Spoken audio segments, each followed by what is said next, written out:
Hey guys, welcome back to the channel, and today we are going on a bit of the darker side because we are reviewing Grave of the Fireflies, probably one of the most depressing films you will ever see.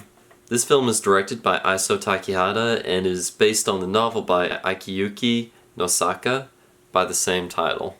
And guys, I'm not lying when I say this film is probably one of the darkest you'll ever see. I mean, the film opens with our lead protagonist telling us about the day he died. But Grave of the Fireflies follows Sita and Setsuko as they try and survive in war-torn Japan. And this is all following the death of their mother, who died in firebomb raids by American forces. And yeah, that's pretty much the plot of this film. It is these two children trying to survive in this extremely hostile world. One of the really sad things about this film, you see people make death and these horrible situations into a normality.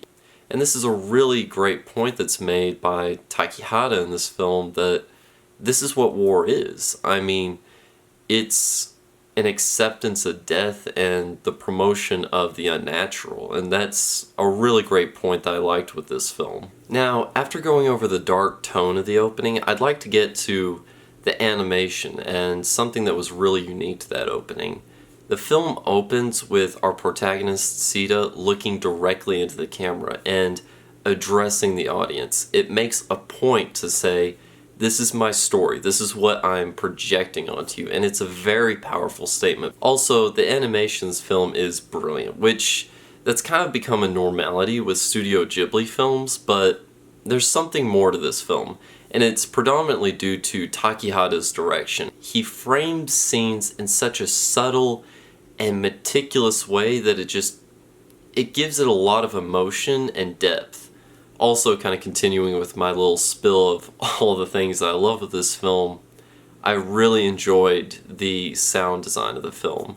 I thought that it was meticulously done, and the world that I was experiencing was really well designed through the sound, and I just wanted to give a shout out to that because it was really well done. Now, after going over the different qualities of the film, the tone, the atmosphere, I'd like to get to more of the roots of the film. What is this film doing, and why does it say what it's saying?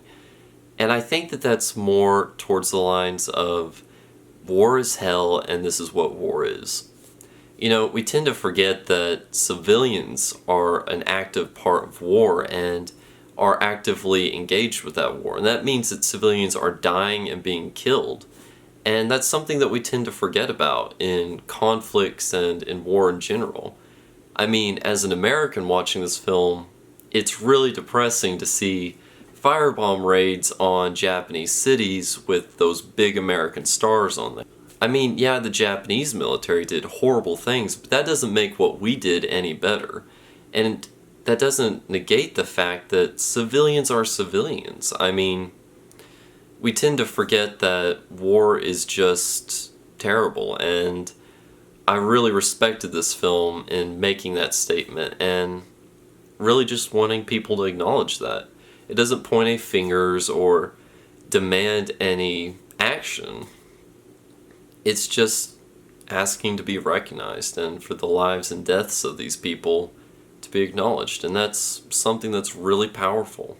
Guys, Grave of the Fireflies is a magnificent picture that truly exemplifies what good animation and good filmmaking can do, and it's definitely one of the crowning achievements in Isao Takehata's career. Guys, I'm going to give Grave of the Fireflies a 9.5. Definitely one of the best animated films I've ever seen, and I highly encourage for you all to see it. Definitely check it out and tell me what you think. Guys, thank you again for all your support. I really appreciate it and what you guys have been doing for me. If you like this review, please click subscribe and stay tuned for more videos. We'll have more reviews on Thursday as well as Saturday, where we will have a special review, and definitely stay tuned for that. I think you'll like it, and it's going to be a bit of a different twist than what we've been doing so far, so definitely stay tuned for that. If you like this video, guys, please click subscribe and join the conversation.